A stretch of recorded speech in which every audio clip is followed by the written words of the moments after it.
I've just found every TVMA American Dad episode. These ones are so controversial, the censors had to fight back every step of the way. Want proof? Let's all go to the body. We're going through the butt.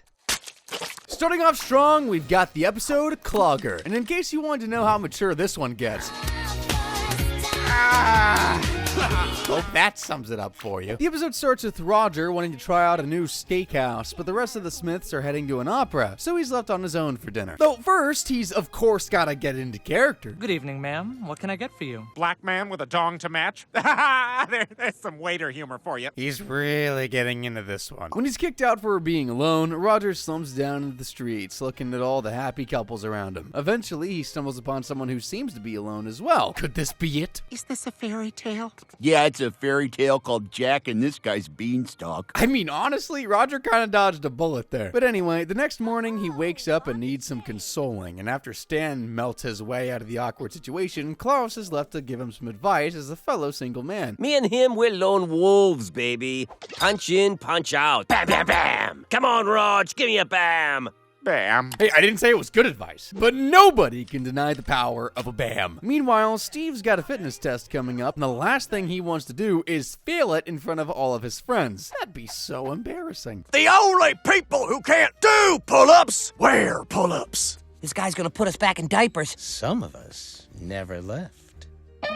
Can't be more embarrassing than that, though. Steve tries to fake being sick, but the nurse can't help him out. Luckily, Haley snuck into the school to get her pink eye checked out, so Steve gets a bright idea. Pink eye? Give me some! Ah, what are you doing, psycho? I gotta get out of this test! Trust me, Steve. Bad idea. There is never a good time to have pink eye. Roger manages to match with someone on an online dating app, and upon arriving at a bar to meet up with his match, he finds Klaus. My date's supposed to be holding a rose. My date's supposed to be in a Packers helmet.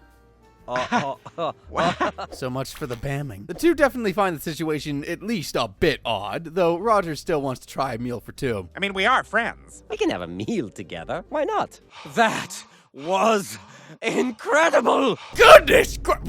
How does that even work? Can a fish and an alien, no, never mind. I don't want to think about that. So, this is our plot now. The two realize they can't let the world know about their love, but Klaus immediately comes very close to letting the secret slip already. Klaus, what are you doing up in Roger's attic? Not having mind-blowing sweaty sex with Roger. That must have melted his brain if he's saying stuff as dumb as that. The two continue their romance and try their best to keep it out of sight. I want to put you in my mouth. I don't think anyone wanted to see that. Certainly not me. Things get incredibly risky at one point as Haley walks into one of their acts of love. What the? Were you two making out? No, are you nuts? Sorry, this pink eye is making me see things. I might Get have- the out! Okay, I take it back what I said earlier. This was a fantastic time to have pink eye. Though eventually, after more that, Stan and Francine finally walk in on the two mid-coitus, forcing Roger to admit that they're a couple. That night, the two couples have dinner to talk things over, and eventually deciding to go on a trip together. Though Klaus isn't in on that idea, as What made it hot was all the sneaking around. Dangerous, so taboo. You want me to go hot air ballooning with these two professional boner killers? I mean, at least he knows it's taboo. Actually, I don't know if that's a good thing or a bad thing. Francine tells Roger to try his best to get Klaus back, and so Roger needs to bring back some of that riskiness. Hey, Daddy. Well, looks like you're in the middle of something, so... Yeah, that's not the way to go about this. Oh my good heavens. I need a minute. If you can believe it, it kind of gets worse. Roger got papers to officially make Klaus his father, so put the piece together. Do the math. I'm not gonna... Well, you said you wanted taboo. What's more taboo than making sassy with your own daughter? Not good. Klaus denies Roger's advances, which causes the alien to throw a destructive fit. After some noise complaints, a cop shows up and gets the lowdown of the situation. Who's he? He's my father and my lover. I'm a fish. A sick fish who's going away for a long time. If anyone should be going to jail, it should be Roger. Actually, Roger does end up getting himself tossed in jail on purpose to reunite with Klaus. But after killing Klaus's new boyfriend, he's sent to solitary. Looks like I'm back on the market. Strike that. Looks like I'm spoken for. At least Klaus is making the most of his hard time. Emphasis on hard. Come on, I had to. So yeah, Roger goes crazy in solitary confinement, building a whole new life with toilet paper mache until a month later when he and Klaus are let out. Klaus looks a bit worse for wear, but Roger seems to be doing fantastic, even realizing he never loved Klaus. See, after a month in solitary, I realized that I was never in love with Klaus. But after being by myself for 30 days straight, I learned that I'm never alone with all the voices in my head. All right, maybe they both came out worse for wear. Oh, and in case you were wondering, Steve managed to get out of his fitness test by doing the unthinkable. You wouldn't dare. That boy just proved himself. When there's a will, there's a way, I suppose. Also, I'd say there's no way he thinks this is less embarrassing than just failing the test, but he got a medal of courage for it, so what do I know? Go from crappy pants to crappy dad in the most adequate Christmas ever. You'll catch your death out here. Just because snow is the same color as our refrigerator doesn't mean you know how it works. What a loving fellow. It's Christmas Eve at the Smith residence, and things are just as joyous as ever. Klaus, you got the train to work. My grandfather was a conductor at Auschwitz. No, he ran the kiddie train at the zoo. An Auschwitz reference a minute in. Oh yeah, we're in for a great time here, folks. The family has completely decked their house's halls for Stan, but he's not impressed. Oh, no, what happened here? The halls are fully decked. Dad, we've been working on this all day. Seriously? And if that's not douchey enough as is. Where do I start? They're supposed to be hung with care in hopes that St. Nicholas soon would be there. The NXS guy hung himself with more care. I'll never look at stockings the same way ever again. Stan forces the family out to get a new tree, but obviously, with his pickiness, the job takes a lot longer than expected. Here's a great tree. Wrong, bare spot. This one's nice. Lopsided. Do you even know what a tree is? Keep looking. Stan does not mess around when it comes to Christmas, dude. Note taken. After sending his family back to the car, Stan treks into the tundra and finds the perfect tree. He beelines for it, and after a brief encounter with a mountain lion who's real good at freeze tag, he arrives and gets to chopping. Perfect cut. Perfect amount of blood filling lungs. No, it's too much. Always account for the wind when chopping trees before it obliterates your trachea. Another note taken. Oh, also, Stan is dead. He's taken to limbo before the angels decide whether he's bound for hell or heaven. But I want a second chance. The courthouse are not going to be happy when they find out they have to work Christmas Eve. And you gotta feel bad for the angels. Even when you are, in fact, an angel, you're still forced to work holidays. Stan's assigned a lawyer to help try and get him a second chance at life, but she's a tad ditzy, not even having her wings yet. Thankfully, the lawyer Stan is going up against doesn't look so tough, but looks can be deceiving. Up here, you get smaller and cuter every time you win a case. Oh my God, I'm screwed. Look at him. Cuter than a puppy and a kitten trying to climb into the same slipper. Yep, they might be boned. The case begins, and it's not looking good for Stan at all. He thinks he knows better than everybody. His death was a just and fitting end to a lifelong pattern of arrogance. To prove just how arrogant Stan has been, the opposition wheels into television to show some of his worst moments. Your wife's 9 months pregnant. She can't travel. Sorry, Stan. We're taking that trip. Oh yeah, it's not ripe yet. Yet, despite doctor's orders, Stan takes Francine on vacation, where, sure enough, she's forced to give birth on her own, Lion King style. Hey, Francine, you make coffee? Now, okay, Michelle has a good rebuttal here. Stan's full of selfish moments, but he's had one major act of selflessness that should wipe it all away, when he gave his kidney to a random homeless man on the street to help him out of his slump. I mean, Rick, that's a hell of a class act. You ready, Chris? Stan Smith, you're an angel. That's my dad. Honestly, it's so unbelievable. I must be dreaming. Oh God, I had the worst nightmare. Why would I give my kidney to a bum? Stay out of my dreams! Can you see where I'm going with it? Yeah, it was Stan who was the one that was dreaming. Ha! What an asshole. Oh, and if that wasn't assholey enough for you? Well, if it makes you feel any better, they're gonna be dead in about 20 minutes. What? They're about to freeze to death. But they can just turn on the heater. You took the keys. Don't you love this cold? It reminds me of my planet. Well, now the stakes are even higher. Unfortunately, the judge rules in favor of not Stan, and so Mr. Smith takes some drastic actions in response. Everybody on the ground, now! Earthly guns have no power here. I'm begging you. Everybody on the the ground, now! Why do they need guns in heaven? Seriously, that raises so many questions for me. Stan takes Michelle hostage and heads straight for the pearly gates, hoping to take his case to the big man in charge. I only met God once and he thinks I'm an idiot. We were at this bar and I was really drunk and I tried to kiss him. Yeesh, Stan was really kind of stuck with an oddball lawyer. Though thankfully, she comes in clutch by saving Stan from the same fate that Jim Henson went through when he tried to sneak into heaven. So what happened to Jim Henson? You don't want to know. Forgive us! You will bow down before me, son of God! Ah, yes, Dante's 10th circle of hell, the Phantom Zone. After crashing Jesus' birthday party, Stan finds God, literally, and starts to plead his case. Sir! You, unplugged the sun. Oh, sorry. I hope the people on Earth didn't feel that. Being plunged into frigid cosmic coldness isn't ideal, even for just 4 seconds. Stan needs to save his family, but God refuses to budge. Stop trying to control everything. I don't do that. Stan, you're holding a gun to God's head. Eventually, Stan realizes he has to be less controlling and allow God to enact his will, which is exactly what God wanted him to do. So now Stan's free to go back home, and Michelle even gets her wings. But there's just one more thing. Don't you ever pull a gun on me again! Stan reunites with his family to congratulate them on their decorating, and even Michelle drops by to enjoy the moment. There's a flying hooker watching you hug. Go away, hooker! I mean, hey, we've already had Auschwitz and God shooting someone. Why not throw in another little jab for the censors to play with misogyny? And you know what? Why not add to that list even more? The episode Blood Crieth Unto Heaven doesn't skimp on the blood. That's all I've ever wanted. Daddy, I'm so happy. Patrick Stewart opens us up with an astounding introduction to the stage play. We're proud to present the only one of Mr. Winkle's plays I didn't eat, Blood Crieth Unto Heaven.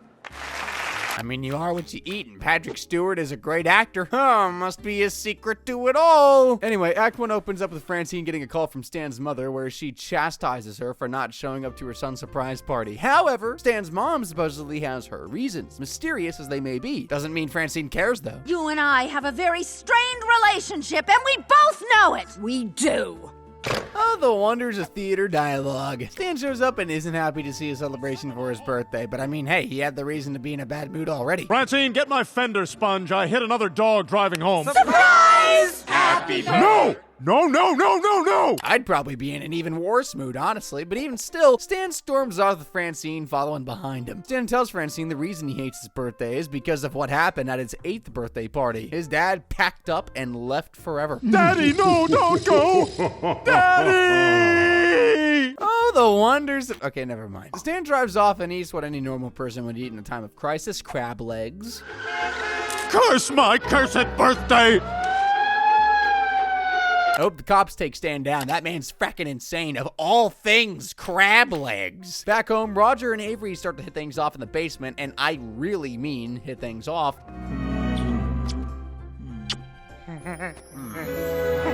They'll probably end up hitting some of those wine bottles off the shelf if they aren't careful. Stan's returned home by the police, and Francine has some big news for her husband. She's gotten Stan's dad out of prison to visit him for his birthday. It's time you two talk. Act 2 begins and Stan doesn't want anything to do with his father and vice versa. Well, I'm sorry you wasted your time, because I ain't got squat to say to this lowlife. Warden only released me for 8 hours, and I just want to swim. Damn this heat. You've got 8 hours of freedom and all you want to do is swim? I mean, we all have our hobbies, I guess. Slay, dude. After the two finally speak, Stan recounts to his dad the memory of his 8th birthday in excruciatingly sad detail. Yes, it was the best day of my life, until it was not that. At all. Where to, Mac? As far away from my family as possible. Daddy! It'd be even sadder if the car wasn't made out of cardboard. Avery and Roger are still entangled with one another downstairs, but eventually a baby interrupts their smooch sesh. I'm sorry, Edna. They remind me of babies. To be fair, babies remind me of babies too. Though Avery's reasoning is deeper than that. As it turns out, being around babies reminds him of how he and his ex lost their baby, and it's just too much for him to handle. I'm sorry, Edna. If I had known I was going to fall in love, I never would have agreed to raise Haley, whose baby it actually is. After hearing his dad having fun without him outside, Stan runs out to try and dampen the mood. Stan! Oh, a balloon! How fun! A doodle-doodle-doodle-doo! I have no interest in watching you make a fool of yourself. I mean, his dad isn't wrong. Though, after popping his balloon, Stan starts to remember a bit more about his 8th birthday. Mommy! My dad didn't walk out on us. My mother drove him away. My mother is a clown whore! New insult unlocked, clown whore. And just in time to hear that lovely insult, Stan's mother walks in, causing her son to have a complete mental overload. The information, it's too much. It's TMI. That's certainly one way to end a scene. When he awakens, Stan's back to chastising his mother. You're the reason he left. You don't understand. I understand you can't keep your legs shut if there's a curly wig and big shoes in the room. Man, he's ruthless tonight, though clever to boot. I'm entertained. Meanwhile, Avery talks to his ex-lover, and it turns out the baby Roger is caring for belongs to them. After a very quick rekindling of love, the two head downstairs to get their baby back. One issue. We can be together now, Avery. I solved the problem. It's quiet now. Edna, what have you done? They pull back the curtain, and it's as bad as you think. Tears are shed, hair is torn, and...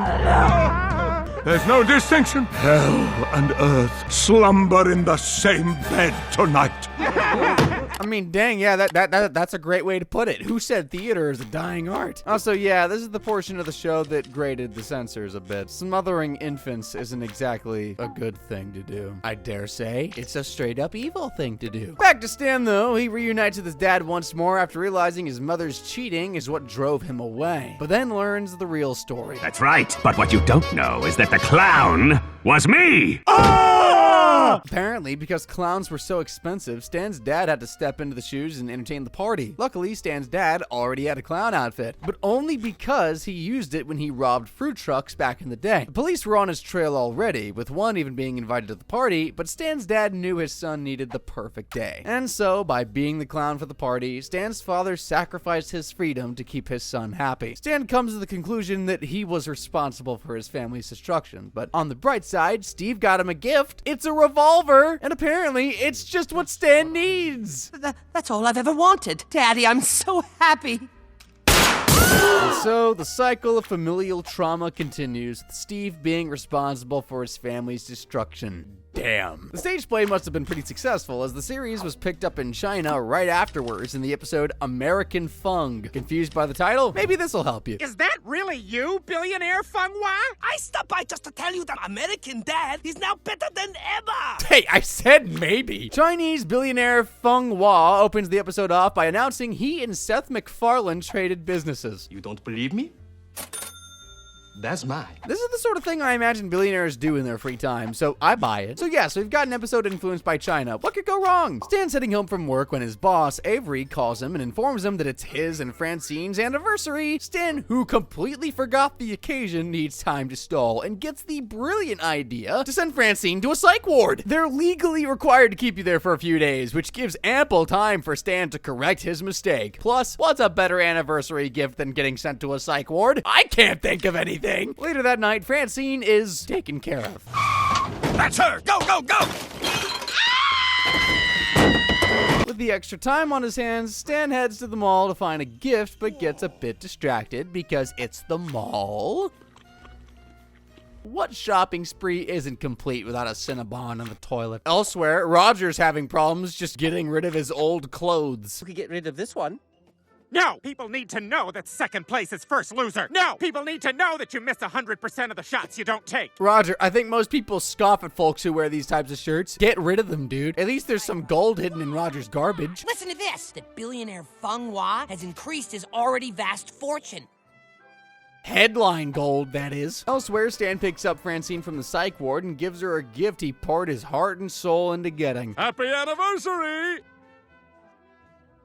I mean, I'd be satisfied. Francine figures out Stan sent her to the ward in the first place and is carted off once more after realizing her hatred for the man. I hate you.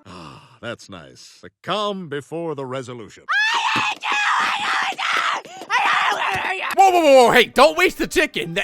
There's starving me's to feed. After another very tasteful Feng Hua ad, the head doctor tells Stan he needs to stay away from Francine for a bit, as he's her trigger for psychotic episodes. But determined to help his wife, Stan admits himself and tries to infiltrate a community building event for the patients, though he's gonna need a disguise. Sorry, pal, but I need that outfit more than you. Yeah, I don't think those clothes are gonna fit me. You look more my size. Next up, it's the Blues Brothers! Remember, think before you punch. Meanwhile, Feng Hua shows up at the Smith residence and invites the gang on an adventure. What did you have in mind? Who know what kind of thrill in the chill? Stay tuned to find out. You know, with anyone else, I'd be wary, but there's just something about Feng Hua that's it's so charming. You just have to trust him. Stan tries to break Francine out of the ward by distracting the guards with a musical number in the most covert way possible. Come on, Francine, let's go. Oh, sweet home, Chicago. Oh, my God, what did they do to you? Obviously, something more than Stan's dancing is wrong here, and it turns out the psych ward has heavily drugged their patients, and they aren't afraid to do it even more. Trank guns, look out! Francine is way too used to that stuff at this point. What is this hospital doing, man? The two are put to sleep and wake up in an operating room where they're told they're getting lobotomies. Oh, God, was that the lobotomy? Just a little spot of ink to show me where to stick this drill. Yes, we got real dark real fast. You see, every villain is the hero of his own apple cinnamon monkey. Whoa! No hands!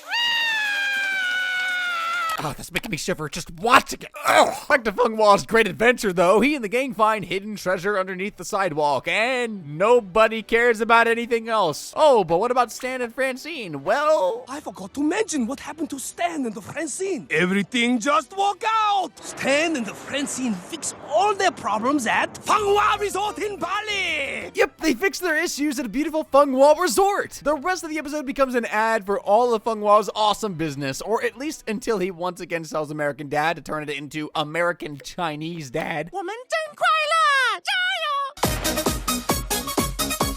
Yeah, I don't understand it either, though I can tell you one thing, the psych ward portion definitely did not fly well with the censors. They should have taken a trip to the resort. The adventures in China must have left the family wanting a new pet to replace their yak, as in Stan's best friend. That's exactly what they get. Come.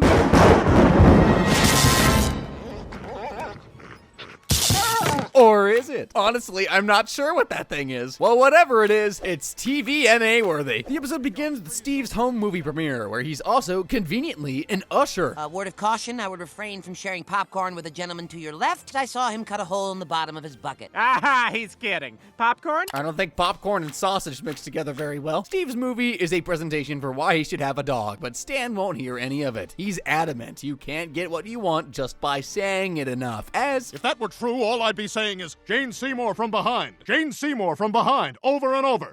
Jane Seymour from behind? I'm actually really glad that things don't work that way. I don't think any of us need a visual of that. Stan explained his reasoning to Francine, bringing up how after his dad left, Stan was forced to put down his own childhood dog himself as he came down with airbud disease. No! My mom said to. Please accept your fate with dignity. I don't know why the dog was doing a Jesus pose there. There ain't much holy about any of this, especially considering his mom made up the disease just to get the dog out of the way. The apartment they moved to didn't allow pets, and apparently this was just the easiest option. It's also the evilest option. Anywho, the next day, Roger gets Stan to tell him that things are going down in the house. They are cutting off your nads, period. End of story. Oh, you're gonna see it so soon. Look! Oh, Slappy. Oh, I love you too. Oh yeah, Steve got a dog anyways. And though there's nothing that Stan can do about it now, he'll have nothing to do with the puppy from here on out. That does not last long though. Whoa, taking some liberties here. Okay, but I'm only letting you sit there because my crotch is chilly. That's the worst excuse for having a dog sitting on your lap ever. Just the worst. Stan finally loves the dog, who is now named Kisses, by the way, though he might have had bad timing. Here comes a car. Oh, get out of the way, little puppy! Ah!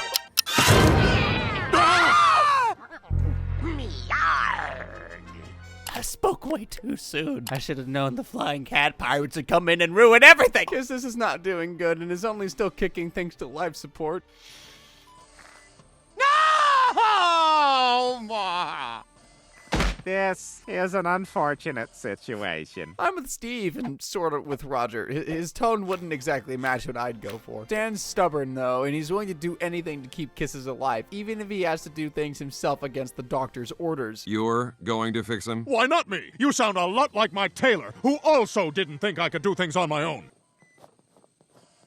After that majestic storm out, Stan heads to the library and studies up, but soon realizes he just can't cut it and needs help. This woman specializes in fixing animals that other vets have given up on. Stan, keep far away. Alternative medicine, more like bed-ternative.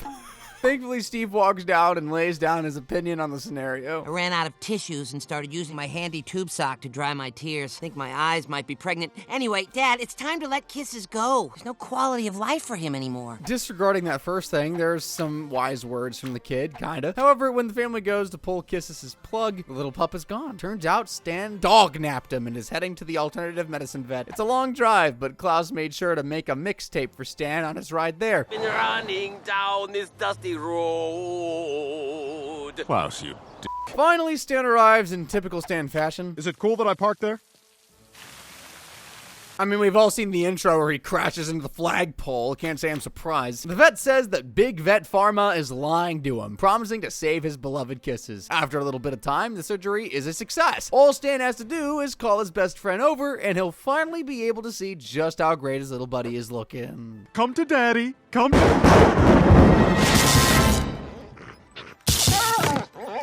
Ah! Hope you weren't wanting to sleep tonight. No eyes, no knees, a turkey and a frog leg. All we needed was a scorpion stinger. Stan better not be paying much for a botch job like this, dude. Now here's the bill. $6,000? Well, I also fixed your car. Who the hell are you? This girl's gotta be a distant relative of Victor Frankenstein with monstrosities like that coming out of the... Kisses comes home to the family, and both Francine and Steve are horrified, obviously. Oh my God! Please kill this dog! Again, I agree with Steve's reaction here. With that said, however, Roger's oddly into Kisses' big makeover. Oh my God! No, now this dog I like. He can stay. Maybe Roger finally feels like he has a Franken friend. I mean, that outfit sure looks stitched together like a monster. Oh yeah, you're getting fashion advice today. Stan heads to bed for the night, and his old dog from his childhood appears in a dream, telling Stan it's time for Kisses to be let go. Speaking of being let go... I gotta quit these things. He definitely should let go of smoking. Dog lungs have to be more fragile than human lungs, right? When he wakes up, Stan finally makes the right decision. All right, Kisses, you ready? Stan! I blew up Kisses with dynamite. In the absolute worst way possible. Blowing up a dog is just beyond cruel and unusual. There's your mature moment and then some. Although, on the bright side, Kisses gets to mess around with explosives himself in the afterlife with Stan's other doggy friend.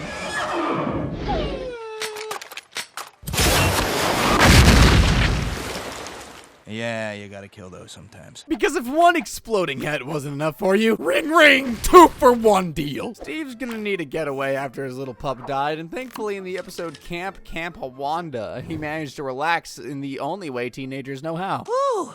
I'm here to invite you guys on a panty raid. Panty raids, baby! The Censors aren't exactly fans of those either. SpongeBob fans know what I'm talking about. Steve's on his way to summer camp, but it looks like the townsfolk outside the campgrounds aren't too enthused with Steve's attitude. We're finally in the big boy cabin this year. Can you believe it? Oh, arts and crafts. Oh yeah, that's arts and crafts, all right. Steve finally arrives and is as excited as ever to be there. Since he's a big kid now, it's his turn to give wedgies. Actually, no one will be given wedgies. We have a zero-tolerance policy for bullying. I don't like it personally, but it's really helpful for the wimps and the Polacks. Wow, no wedgies at camp? What's even the point then? Meanwhile, Haley and Jeff are celebrating their anniversary, but Jeff forgot exactly how long they've been together. Is it 1? Is it 2? Is it 69? Well executed, Jeff. You just earned yourself 1 month of USA Today. Oh boy, newspaper! Now my life's perfect! Jeff was supposed to get a couple tickets to Burning Man to celebrate, but guess what? He forgot that too. Back at camp, Steve feels like Snot's forgotten to have fun with him, as his new job as assistant counselor is starting to sour Steve's time, even with the younger kids. Thankfully, Steve and Snot decide to hang out the very next day at a swing to make up for all the counselor time. And I mean, hey, if Steve's busy, at least they've all got iPads to keep him company. We don't all have iPads. Maya just can do something your iPad can't. I feel like an iPad could do way more damage if swung at a head, personally. That kid should watch out. The next day comes and goes, but Snot never meets up with Steve despite their plans. Steve heads to the cabin to confront Snot and only gets more pissed once Snot refuses to apologize. What a dick. This guy was talking to this guy about how much of a dick he is. That's definitely one of the more creative ways I've seen someone flip another person off. Credit to Steve. Back home, Roger brings Burning Man to Haley and Jeff in their own backyard, and the limitless fun kicks off. And tearing up my lawn. The only limit is your mind. And the property line. Okay, I guess fun can have some limits. Back at camp, Snot's getting super into his role as a counselor, even confiscating candy from the kids. He's finding it everywhere. In your pillowcases, under your mattresses, and guys, he's just a bunch of starburst mushed together wearing Noah's clothes. Dude really be the fun police right now, even calling out Todd on not being real. That's just cruel. Luckily, Steve's there to be the bad influence the campers desperately need, saying they'll soon be knee-deep in stolen Disney princess underoos. All right, at least it can't get any weirder. Still doesn't change the fact that I'm wetting my bed because I'm homesick for mommy. Never mind. Over at the Smiths version of Burning Man, Roger's doing everything to keep Haley and Jeff happy, and even hands them what no Burning Man festival would be complete without: acid. Each tab features a little alien saying, "Take me to your dealer." They usually say leader, but this alien likes drugs. Is it weird for Roger to be rolling with the alien stereotype so much? I don't know. The couple figure Roger's being too nice, though, suspecting he has ulterior motives. They hold off on the gift. Klaus gets a dose of the stuff by accident and starts seeing exactly what you'd expect a goldfish to see. Cracker? I think I'm crackering up. Klaus has the whole pantry laughing with that one. After ditching what seems to be another fishy-looking gift from Roger, Haley and Steve walk in on Klaus, who's still tripping as much as a creature without legs can. I was just gonna cut my face off to let the shadow people out of my skull. Burritos? I'm marrying this young couple. They should probably take the knife out of the little guy's hands. Fins. How's he holding that? The couple head up to Roger's room to look for clues and find a bit more than they bargained for. Harvesting organs for fun. Pretty mature if you ask me. Going back to the camp again, the little kids ditch Steve for being kind of weird about the panty raid. Snot finds him about to commit the heinous crime on his own. The two have a spat, but Steve realizes he's got better things to do than bicker. I got panties to try on. Raid! To raid. Every moment Steve continues on with this idea, it gets weirder and weirder. Snot blows his whistle and the higher up counselors are forced to send him home. Meanwhile, Jeff, watermelon. Aha! Roger's reaction time is astounding. Haley and Jeff confront Roger about his harvesting scheme, but it turns out he was just gonna serve them breakfast in bed, and he really didn't have any evil plan. This is just a nice gesture. The crazy thing is how he's paying for it. He's harvesting his own organs. Obviously that catches up to him, and Roger passes out. But thankfully, there's a little known fact about alien organs. Let's all go to the body. We're going through the butt. They love Fleischer cartoons and calling it a butts. How long was I out?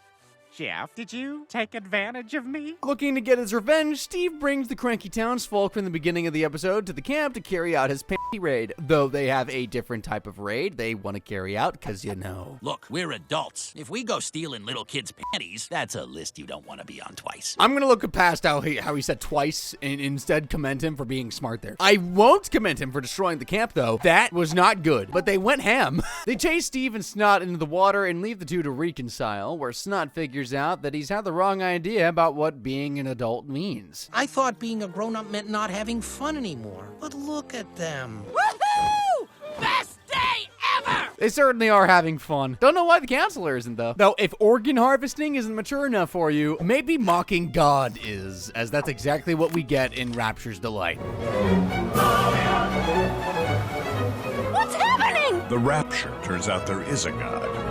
The fact the priest is just smoking. The episode kicks off with Stan taking the family to church and subsequently calling Francine a $2 whore for wearing a dress that shows her calves. Oh, but he makes sure to praise Roger for his wacky getup. Ah, I love your religion. Virgin birth, water into wine. It's like Harry Potter, but it causes genocide and bad folk music. Huh? Right off the bat, and you can tell that Christians are not going to be fans of this one. Stan and Francine arrive late, so Francine decides to take advantage of the moment by heading to the janitor's closet. And you'll have to put a big piece of coal in my stocking. Damn your clumsy Christmas metaphors! Swearing and in the house of God. Someone's going to hell, or rather, someone isn't getting raptured, as during the two's devilish deed, people begin their ascension to the heavens.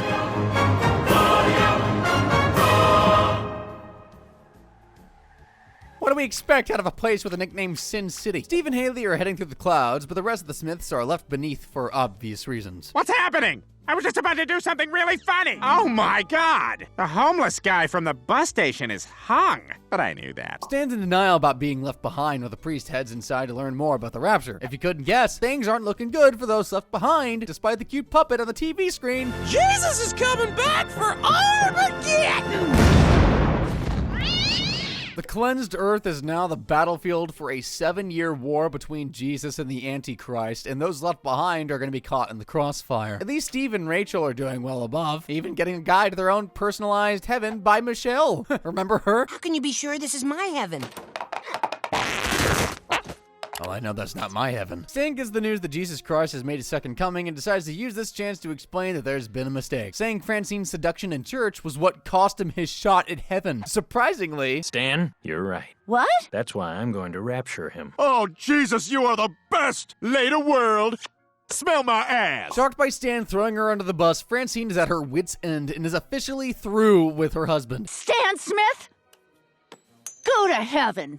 Very clever. Stan heads into an alleyway to finally get what he deserves, and suffice to say, he does. You're not really Jesus, are you? No, he is not. The next day, Stan heads home to Francine to tell her he wasn't raptured, but Francine drops a bombshell. She found the real Jesus. Turn water into fine. Better yet, she's dating him. Yeah, I guess he can do that now. 7 years later, and the world is an apocalyptic mess. The war is almost done, but Jesus needs Stan's help to get Francine back from the Antichrist, even if the two aren't on great terms. Ow! My other cheek! In the apocalypse, never turn the other cheek. Stan only agrees to help if he's raptured off for his assistance, and so the two ride off in search of one more guy who can help. Roger, meet Jesus, an alien, one of my father's side projects. You better watch your mouth! Whoa, whoa. Can't blame Roger at all. I wouldn't want to be delegated like that. After Roger gets spaceship fuel in the form of golden gem-filled poo, they fly off to the home of the Antichrist. I'll drop you off at the lair of the Antichrist and then Armageddon out of here. Oh, that's good. I gotta write that one down. After the infiltration, Stan and Jesus head off to find the Antichrist, and Jesus says Stan will know them when he sees them. What did you do that for? There's a prep school 2 blocks away. Sometimes the kids come in here and play. I just picked a whole bouquet of oopsie daisies. And then they just leave. Damn. The duo find Francine and rescue her, but it's a trap, and it can only be the work of... Sorry, do-gooders! The Antichrist! For they know exactly what they do! Considering he's the opposite of Jesus, the Antichrist isn't a good carpenter, and his trap breaks. Jesus gets his hands, dies on the hellspawn and snaps his neck, and Stan begins to set up a bomb to blow the whole place up. Though before the trio can escape, the Antichrist blasts a final shot at Jesus, which Stan takes as a sacrifice, and Jesus quickly retaliates. Later, world! Smell my ass! What a set of last words. Very befitting of the Antichrist, I guess. Stan blows the building from hell to hell, and in turn is sent above, where he gets exactly what he wants in his own personal heaven. Life to continue as normal. Francine asks how she looks in her dress, and this time he says the right thing. Definitely not like a whore, baby. Oh, Stan.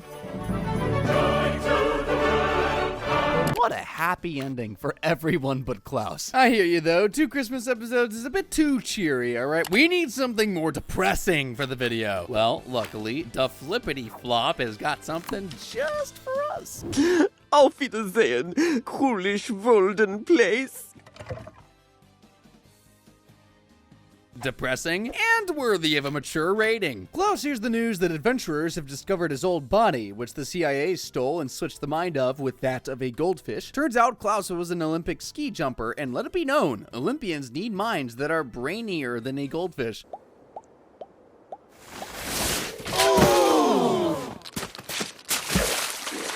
But what makes Klaus feel even worse is that he never got to try his uber dangerous move before his fishy transition, the Flippity Flop. Hey, look, skiing is dangerous, folks. Don't you forget it. Apparently, Klaus's body is in the custody of the CIA, meaning Stan could help him switch back to where he belongs. But Stan's not willing to help because it would be, quote-unquote, a hassle. You suck, Stan! Someone hand me that dustbuster! This thing is never charged. The batteries on those things last like 30 minutes. Next time we should go with a toaster. When Stan and Francine walk in on Klaus trying to inhale some fumes, Stan finally gives in and allows the fish to get his old life back. You mean it? Really?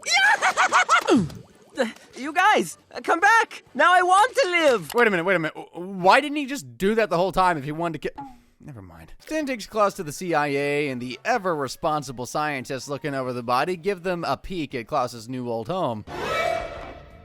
What happened to all the ice? Yeah, we needed it for margaritas. Yeah, I think I might need a margarita after seeing that. Klaus is infuriated with Stan for making him wait until the body was ruined and cracks him over the head with a blender. When Stan wakes up... Guten Morgen, fish face! Klaus, you son of a bitch! You switch us back, right? Oh my god, I just pooped. I don't know how Klaus and his fins managed to operate the machinery to get the mind switched, but hey, Stan's a goldfish now. Klaus returns home and gets to work on his Stan impersonation to fool the family. Hey, I'm Stan Smith. I love America.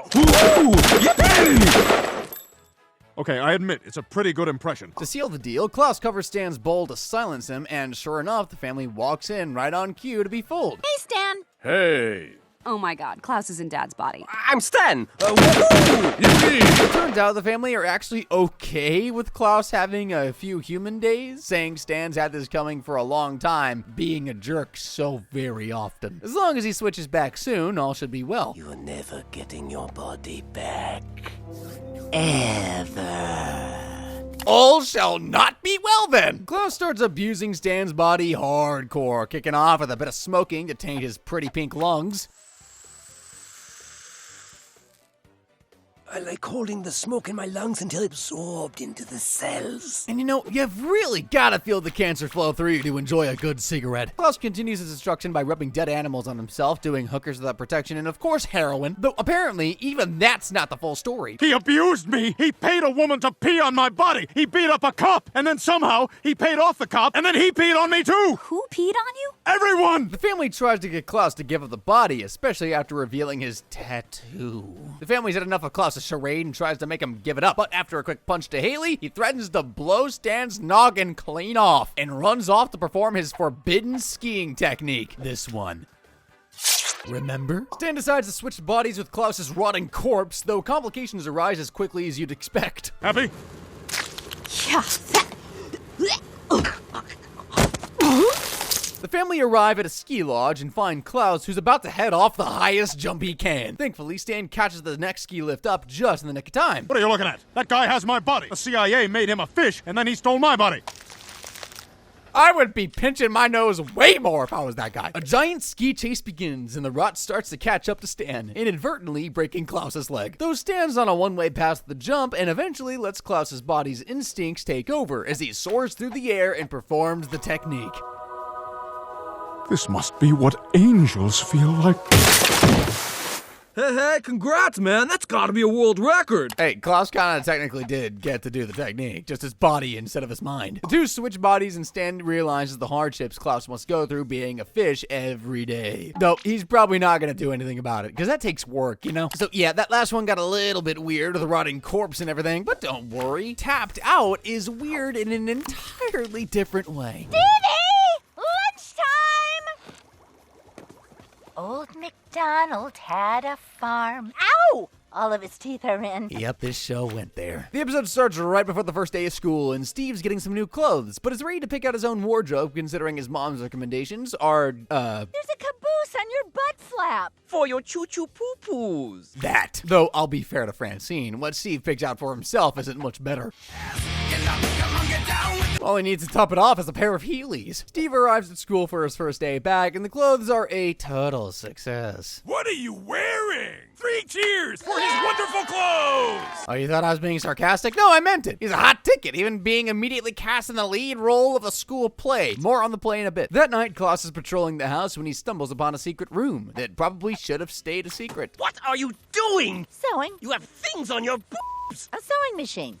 No. Francine admits that she's been sneaking her breast milk into Steve's food for a while now. For what reason? Don't look at me. She then tries to get Klaus to promise that he won't tell Steve, and being the kind-hearted fish he is, your secret is safe with me.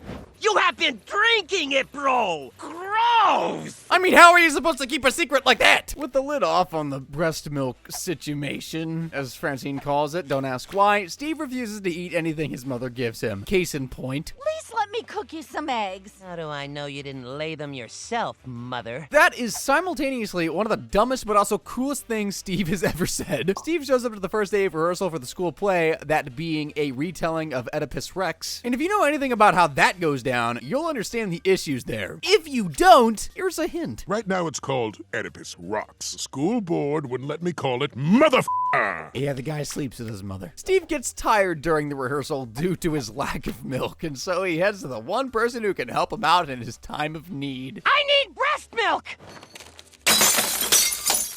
Dispatch, I'm on the scene now. I don't know how else to summarize how I feel about that scene other than just saying, what the hell? The milk helps Steve really get into the play. Really. And so he and Francine keep him on his lactation diet for the time being. It even helps the kids singing. Oedipus's mom has got it going on. Wait, did I say mom? I meant Oedipus's wife, the love of my life. I mean, shoot, maybe I'm missing out on something. Anyone got any? Anyway, Klaus eventually notices Steve and Francine are getting along a little too well, and thanks to the surveillance footage, finds out the only reason Steve was sleepy was because she was drugging his Sunny D to keep him on her breast milk for as long as possible. What was that sentence? Francine intends to keep her secret, though. You think that was my only copy? Yes.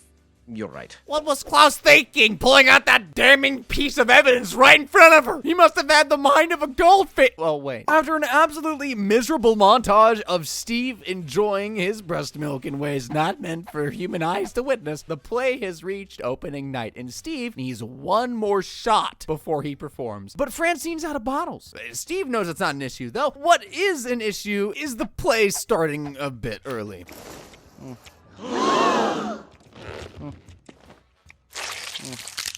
Yeah, the audience got more Oedipus than they bargained for. Also, don't question how Stan, Roger, and Jeff are dressed. Roger's making a movie. Stan banishes the two to the basement with a new rule. No freaks in the main house. Those freaks make me sick. Man, everyone's freaking out. No laughs. When Roger shows Francine the movie so far, complete with a rendition of Old MacDonald mid-suckle, she realizes she's gone too far and needs to get Steve off the milk. But even when she says no... Oh, no. I like milk, and I'll never, ever stop drinking it. Man, this situation sucks. Okay, I'm done now. With options looking limited, Francine needs to traumatize milk for Steve, and knowing he's allergic to bees hatches a very reasonable plan. Your answer was so obvious. It's what any mother would do. Bee-infected milk. Why didn't I think of that? Probably because I'm not completely insane yet. Steve wakes up from a coma, and the two finally realize their milk habit needs to die. Die in a fire! But at least they still have their shared tendency of going a little crazy from time to time to bond over. That's a stretch. But that's all I got.